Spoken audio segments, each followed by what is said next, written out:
Hi friends, எல்லாருக்கும் மாலை வணக்கம். இன்றைக்கி பார்த்தீங்கன்னா நம்ம ஈவினிங் ஸ்நாக்ஸாக பார்த்தீங்கன்னா சின்ன சின்ன பக்கோடா போட போகிறோம். அதுக்கு தேவையான பொருளெல்லாம் பார்க்கலாம். பார்த்துட்டிங்கன்னா எல்லாம் மிக்ஸ் பண்ணியிருக்கேன் பாருங்கள். கடல மாவு, கார்ன்ஃப்ளவரு, சால்ட்டு, மிளகாத்தூள், சோடா உப்பு எல்லாமே மிக்ஸ் பண்ணியிருக்கேன். பார்த்திங்கன்னா தண்ணி ஊற்றி மிக்ஸ் பண்ண போகிறோம். தண்ணி ஊற்றி மிக்ஸ் பண்ண போகிறோம்.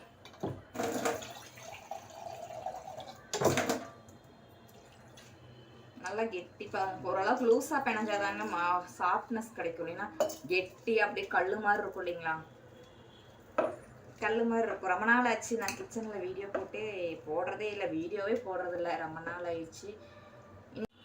பாருங்கள், நான் லூஸ் பாத்தில் வந்து நான் கரைச்சிருக்கேன் மாவு.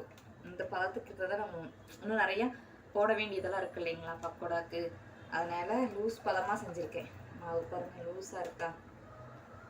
இந்த பதத்துக்கு இருந்தால் தான் போடுறப்ப நல்லாயிருக்கும். நல்லா சாஃப்டாக கிடைக்கும். இல்லைன்னா வந்து கல் மாதிரி இருக்கும் ஃப்ரெண்ட்ஸ்.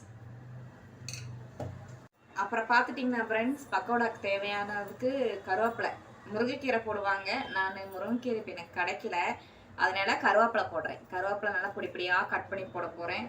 அடுத்தது மல்லித்தலை போட போகிறேன். மல்லித்தலையெல்லாம் ரொம்ப ஹெல்த் இல்லைங்களா? அதனால் சரி நான் முருங்கைக்கீரைக்கு பதிலாக இதெல்லாம் போட போகிறேன். அடுத்தது வந்து மல்லித்தலை பொடிப்படியாக கட் பண்ணி போட போகிறேன்.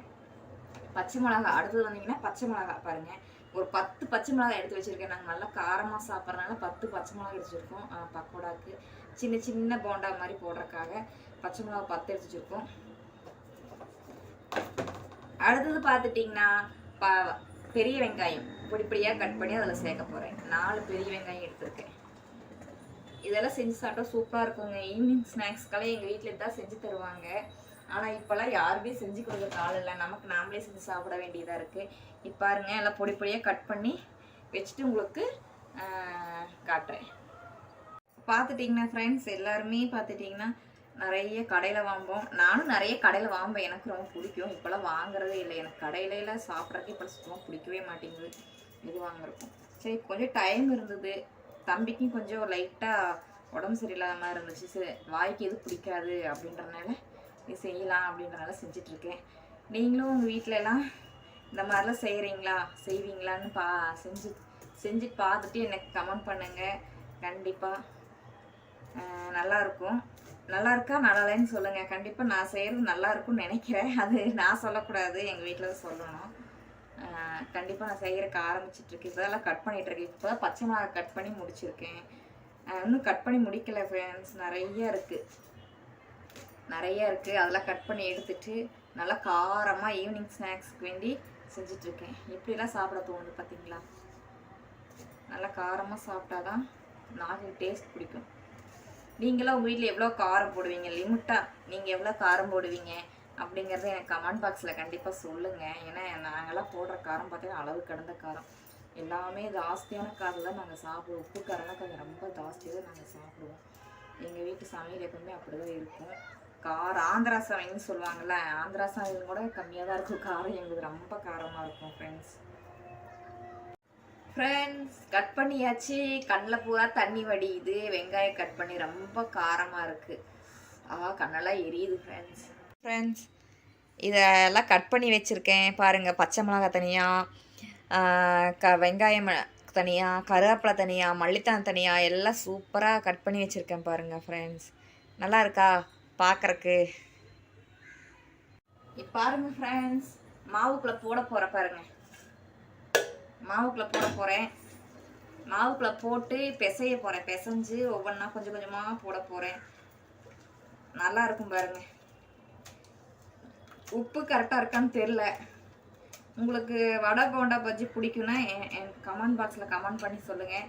கண்டிப்பாக ஒரு நாளைக்கு வாங்க எல்லோரும். எங்கள் வீட்டில் வடை போண்டா பஜ்ஜி எல்லாம் ஸ்நாக்ஸாக செஞ்சு தரேன். எல்லாம் சாப்பிட்டுட்டு போவாங்க. சப்ஸ்கிரைபர்ஸ் எல்லாருமே 350 சப்ஸ்கிரைபர் இருக்கீங்க. அந்த தவிர வீடியோவே யாரும் பார்க்குறதில்ல. கண்டிப்பாக எங்கள் வீடியோ வந்து பார்த்துட்டு பெல் பட்டன் அமுத்துங்க. அப்போ தான் வந்து அடுத்த வீடியோ போட்டோம்னா உங்களுக்கு நோட்டிஃபிகேஷன் வரும். கண்டிப்பாக இது தினம் எப்பவும் வீடியோ போட்டாலும் உங்கள்கிட்ட கண்டிப்பாக சொல்லிகிட்ருக்கேன். பார்த்தீங்கன்னா கேஸ் பற்ற வைக்க போகிறோம் ஃப்ரெண்ட்ஸ். பற்ற வச்சுட்டு கடாய் வச்சுருக்கேன் பாருங்கள். கடாயை வச்சுருக்கேன். கடாயை வச்சு கொஞ்சம் ஹீட் ஆகட்டும். கொஞ்சம் ஈரமாக இருக்குது. ட்ரை ஆகலைன்னா அப்படியே ஆயில் ஊற்றுனா மூஞ்சியெல்லாம் தெரிக்கும் இல்லைங்களா, அதனால கொஞ்சம் ட்ரை ஆகட்டும். வெயிட் பண்ணுங்கள். வெயிட் பண்ணி பாருங்கள்.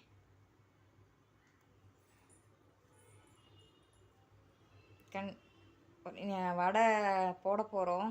ட்ரை ஆன பின்னாடி ஆயில் காஞ்ச பின்னாடி கண்டிப்பாக வடை போட போகிறோம். போண்டா வந்து நல்லா சாப்பிட்டா வருமா இல்லை அடித்தா மூஞ்சி கிழிகிற மாதிரி வருமானு தெரியாது. கல் மாதிரி சாப்பிட்டுட்டு பார்த்துட்டு சொல்கிறேங்க ஃப்ரெண்ட்ஸ் எப்படி வந்திருக்குன்னு. எங்கள் வீட்டு விலாகில் வந்து இன்றைக்கி வந்து நாங்கள் சின்ன சின்ன போண்டாக்கள் போட்டு உங்களுக்கு விலாகாக எடுத்து போட போகிறோம். ஆயில் காஞ்சிட்ருக்குங்க ஃப்ரெண்ட்ஸ், நல்லா காயட்டும். ஆயில் காஞ்சிடுச்சுங்க ஃப்ரெண்ட்ஸ், போட போகிறேன் பாருங்கள். குட்டி குட்டி போண்டா போட போகிறேன்.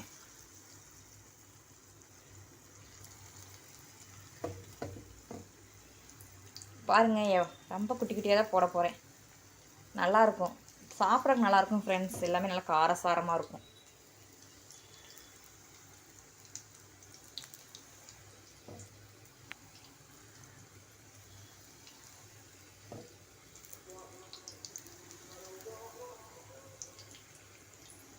நான் அரிசி மாவு இல்லாதனால இட்லி மாவு மிச்சம் இருந்தால் அதில் மிக்ஸ் பண்ணுவேன் ஃப்ரெண்ட்ஸ். இன்றைக்கி அரிசி மாவு இல்லாதனால நான் கார்ன்ஃப்ளவர் போட்டிருக்கேன். கார்ன்ஃப்ளவர் போட்டாலும் நல்லா வரும் பாருங்கள். உப்பி வருது பார்த்தீங்களா, எப்படி வருது பாருங்கள்.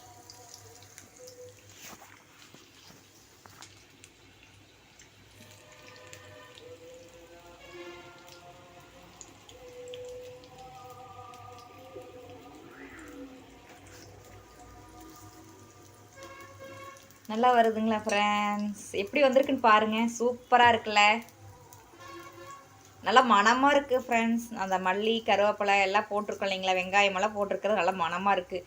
பாருங்கள், நான் கொஞ்சம் கொஞ்சமாக தான் போட்டேன் இல்லைங்களா. பாருங்கள், ஒரு ஸ்பூன் அளவு போட்டேன். அது எவ்வளோ பெருசு வந்திருக்கு பார்த்தீங்களா, நல்லா குண்டு குண்டுன்னு வந்திருக்கு. திருப்பி போட போகிறேன். திருப்பி போட்டு தட்டில் ஷேர் பண்ணிட்டு உங்களுக்கு கண்டிப்பாக காட்டுறேன்.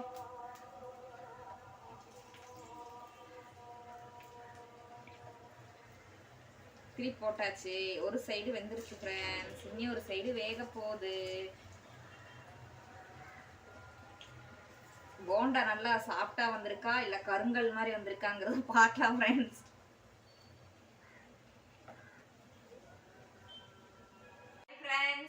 பார்த்துட்டிங்கன்னா சின்ன சின்ன போண்டா ஸ்நாக்ஸாக போட்டிருக்கோம் இன்றைக்கி எங்கள் வீட்டு விலாகில்.